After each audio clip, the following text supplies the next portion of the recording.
Բարև ձեզ, դուք դիտում եք հեռանկարը։ Վերջին շրջանը Հայաստանի համար շարունակում է մնալ բարդ ու բազմաշերտ, միաժամանակ ներառելով թե ներքաղաքական լարված զարգացումներ եւ թե տարածաշրջանային ռիսկեր։ Արցախից բռնի տեղահանված մեր հայրենակիցների սոցիալական ու քաղաքական ինտեգրման հարցն էլ շարունակում է մնալ օրակարգի կենտրոնում, առաջ բերելով ինչպես հումանիտար, այնպես էլ ռազմավարական բնույթի քննարկումներ։ Շաբաթվա լրահոսում թե ներքաղաքական զարգացումներն էին եւ թե Իրանի շուրջ տեղի ունեցող իրադարձությունները։ Այս ամենը կամփոփենք Պաշտպան հայրենյաց ազգային մշակութային հիմնադրամի նախագահ Գագիկ Սաֆարյանի հետ։ Պարոն Սաֆարյան, շնորհակալություն մեր հրավերն ընդունելու համար։ Փոխադարձաբար ես։ Դուք եւս օրերս այն հանդիպման եք, երբ տեղի ունեցավ վարչապետի եւ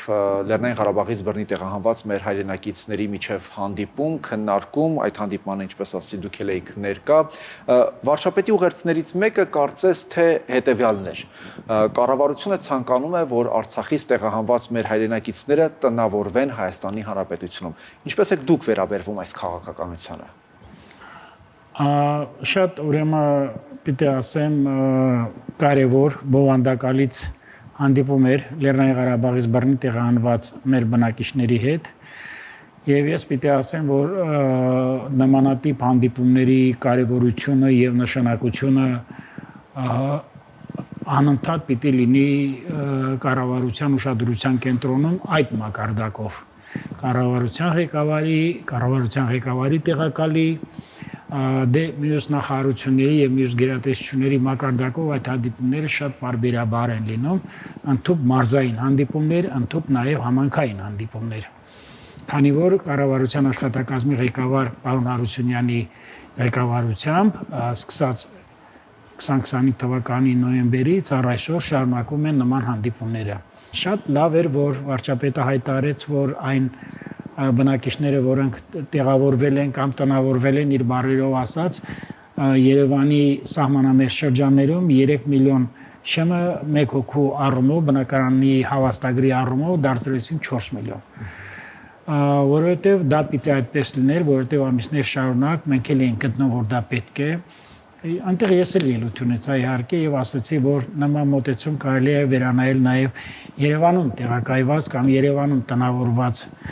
բռնի տեղահանված բնակիչների վերաբերյալ եւ ինչու՞ չի նաեւ այն բնակիչների, որոնք տեղավորվել են ավելի հեռու մարզերում։ Ընդդիմախոսներից եղան արձագանքներ, թե սա արդյոք դարձյալ նախընտրական քայլ չէր։ Ուրեմն շուրջ 8 ամիս է այսպիսի աշխատանքներ կատարվում են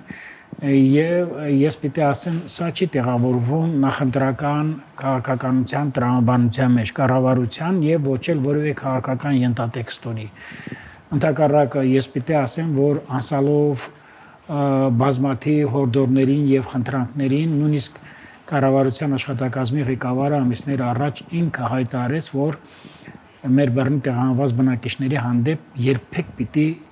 չնեոնիկական քաշքշոցներ կամ անհարկի ձգձգումներ ժամանակի առումով քաղաքացիության շնորհման այդպիսի բաներ պիտի չլինի։ Ես չգիտեմ ով ինչ է մտածում, ով ինչ հարթակում, ինչ քաղաքական ենթատեքստ է տեսնում, բայց ինքս ես որպես դրա մասնակից ես կասեմ, որ դա բացառվում է։ Ինչ է կարծում, արդեն Հայաստանի Հանրապետության քաղաքացիություն են ձեռք բերել բռնի տեղահանված բնակիչներից ավելի քան 35,000 մարդ, եւս 1000 հոգին էլ ընթացքի մեջ է, եւ դա շարունակվելու է։ Ինչ անենք, հայտարարեն կառավարությունը հայտարարի, որ մինչեւ ընտրությունները ոչ մեկին քաղաքացիություն չենք տալու, կամ մինչեւ ընտրությունները ոչ մեկին չենք օգնելու, դա էլ գիտեք ինչ փաթաթան կդառնա ընդդիմության կամ ոչ թե ընդդիմության,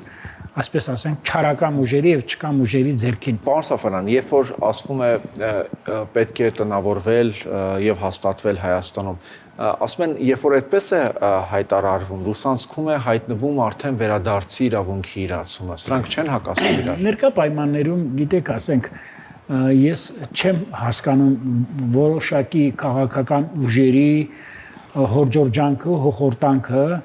ինչ է նշանակում տնավորվել կամ ինչ է նշանակում, եթե տնավորվում եք, ապա դա նշանակում է Արցախից վերջնական հրաժարում։ Հայաստանի Հանրապետության կառավարությունը, որը իրականացնում է սահմանադրությամբ իրեն ուրեմն լիազորված գործառույթները ներքին եւ արտաքին քաղաքականության մեջ վերցրել է հավասարակշռման եւ հավասարակշռված եւ հավասարակշռման արտաքին քաղաքականություն, որը տանում է դեպի մեր տարածաշրջանում կայուն անվտանգային համակարգերի հաստատման եւ խաղաղության ուրեմն նոր ձևաչափերի ընդունման երկու ստեկ նկատի ունեմ մեր այսպես ասած ողերիմ հարևանի եւ Հայաստանի Հանրապետության միջեւ եւ այդ տրամաբանության մեջ ես գտնում եմ որ կառավարության մոտեցումը շատ ճիշտ է դրա այլընտրանքը պատերազմն է անպայման պատերազմն է արդյոք մենք այսօր ես ոչ թե շատ-շատերի նման ուզում եմ ահ կամ սարսափ տալ կամ ասել որ մենք ունենք վերահաս վտանգ եւ այլ նման մոտեցում ունեցողները կլինի քաղաքական դաշտում հանրային քաղաքական կառույցի միավորներ թե անհատ մարդիկ կլինի որ նրանք չեն պատկերացնում տարական այն ուրեմն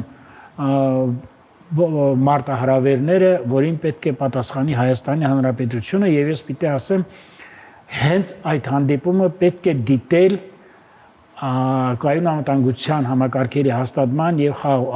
կայուն խաղաղության հաստատման տրամաբանության շրջանակներին։ Գալով ներքաղաքական զարգացումներին, կարծես թե շուրջ 2 տասնյակ ըստ էության քաղաքական ուժ է մասնակցելու ընտրություններին, այս պատկերը ինչի մասին է խոսում։ Տեսեք, այնպես չի որ ասենք ասում են շատ է կամ կարծեմ վերջերս կենտրոնական դրական հանձնաժողովի նախագահը Չէ, պարոն Հովակիմյանը հայտարարեց, որ մեր երկրում գոյություն ունեն հասարակական քաղաքական կուսակցություններ, որոնց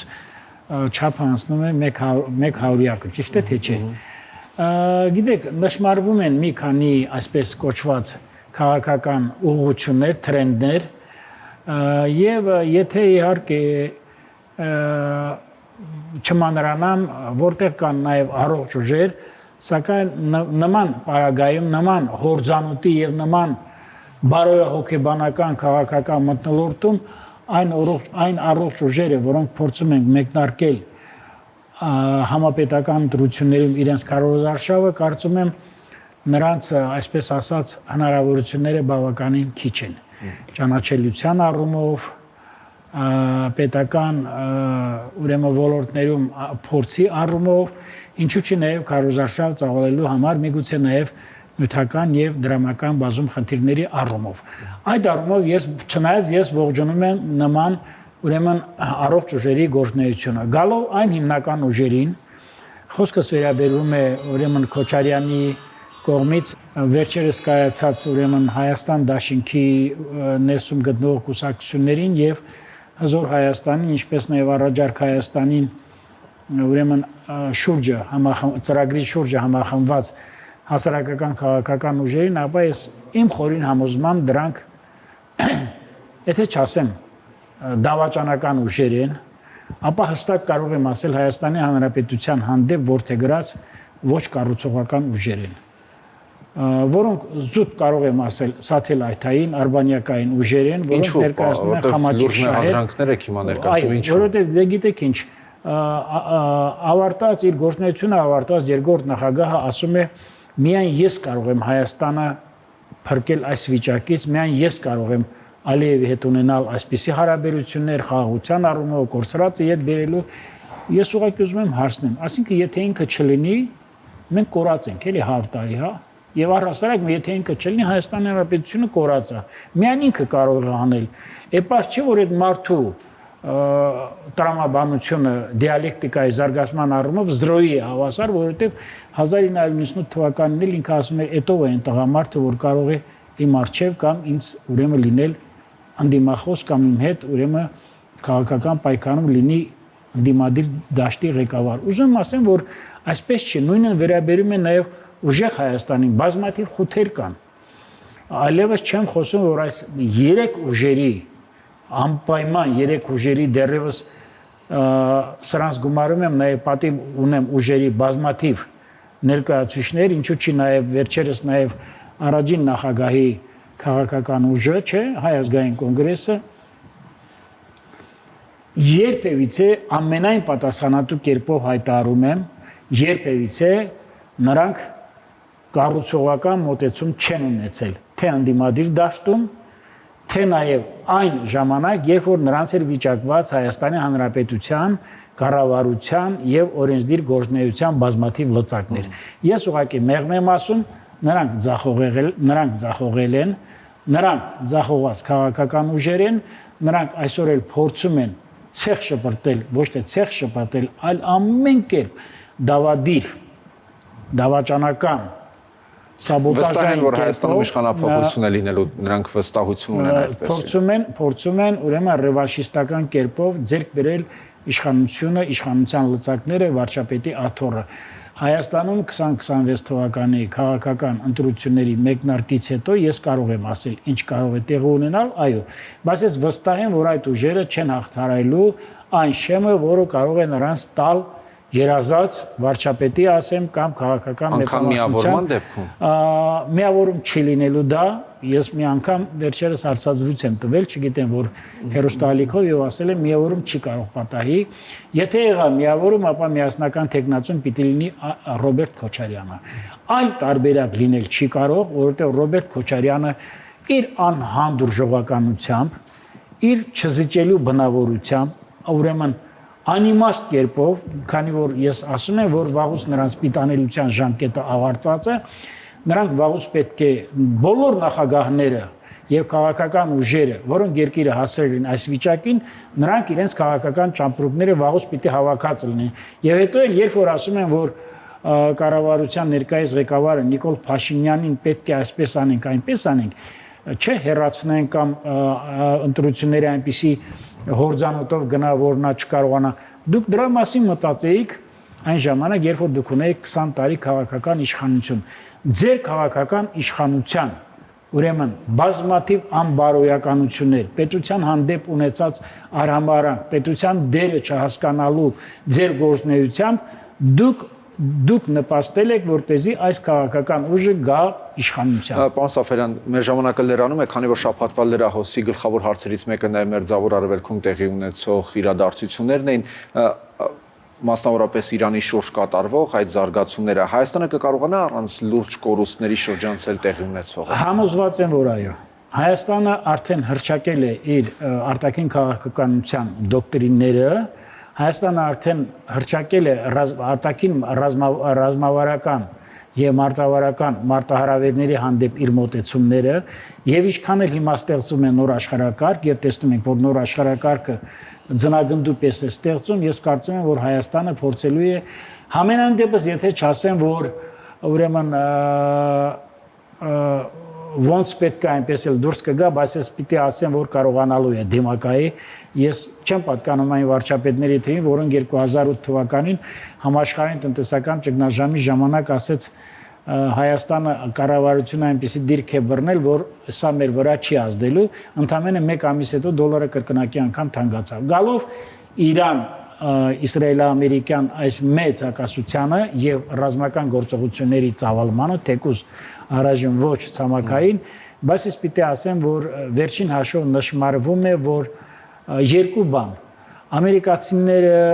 եւ Իսրայել Միացյալ Նահանգների աշխատակազմը վարչակազմը եւ Իսրայելը պիտի հաշվի նստեն այն բանի հետ, որ 80 միլիոն բնակչություն ունեցող երկրի հետ եւ 1 միլիոն 700 միլիոն քառակուսի կիլոմետր տարածք ունեցող երկրի հետ կարելի է խոսել զուտ բանակցային առումով, պրագմատիկ դիվանագիտության տեսանկյունից այլ բան լինել չի կարող, որովհետեւ ուրեմն մենք տեսնում ենք, որ հարևան երկրները եւս դժվում են, եւ ես պիտի ասեմ գոյությունի երկու բան։ Պիտի հրաժարվեն վարչակազմը փոխելու Իրանի քաղաքական, ուրեմն եղանակաձևը, հասարակական քաղաքական իշխանաձևը փոխելու, ուրեմն պիտի իրենց թելադրանքից պիտի հրաժարվեն, քանի որ դա պիտի որոշի Իրանի ժողովուրդը, եւ երկրորդը Իրանի ղեկավարությունը, որպեսզի նորից չհառնի օրեցօր քաղաքական ուրեմն սպանությունների, որոնք կատարվում են ամերիկա-իսրայելական օդուժի հարձակումների հետևանքով եւ սրանք թիրախային են իհարկե, բայց նաեւ Իրանը պիտի հաշվի առնեն այս հանգամանքները, հատկապես միջուկային էներգիայի հարստահարման ուղղությամբ եւ հատկապես ուրեմն երկրի ներսում ամենախիթար վիճակի առումով պիտի հաշվի առնի այս պայմանները եւ նստեն բանակցությունների։ Ես կարծում եմ բանակցությունների միջոցով հատկապես պրագմատիկ բանակցությունների առումով հնարավոր է հասնել գոնե որոշակի լուծումների։ Իսկ գալով Հայաստանի Հանրապետության արտաքին քաղաքականությանը, ես պիտի ասեմ, որ Հայաստանի Հանրապետությունը իր արտաքին քաղաքականությամբ կարող է նպաստել ուրեմն տարածաշրջանում խաղաղության հաստատմանը, առավել ևս որ եւ Իրանը եւ Միացյալ Նահանգները եւ Եվրամիությունը Հայաստանի հետ ունեն այն հարաբերությունները, որը բնորոշ է զարգացած եւ բարեկիրթ երկրներին։ Շնորհակալություն։ Ես եմ շնորհակալ։ Հեռանկարում պաշտպան Հայրենիաց ազգային մշակութային հիմնադրամի նախագահ Գագիկ Սաֆարյանն էր։